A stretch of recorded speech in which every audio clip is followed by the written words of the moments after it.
حدیث مبارکہ میں آتا ہے کہ ابو ذر غفاری رضی اللہ تعالیٰ عنہ نے عرض کی، اے اللہ کے رسول، آپ مجھے کوئی وصیت فرما دیں۔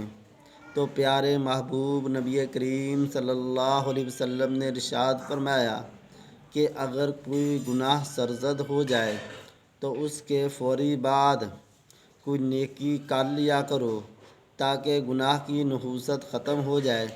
تو حضرت ابو ذر غفاری رضی اللہ تعالیٰ عنہ نے دوسرا سوال کیا، اے اللہ کے رسول، لا الہ الا اللہ پڑھنا نیکی ہے؟ تو آپ نے فرمایا یہ تو نیکیوں میں سے سب سے زیادہ افضل ہے۔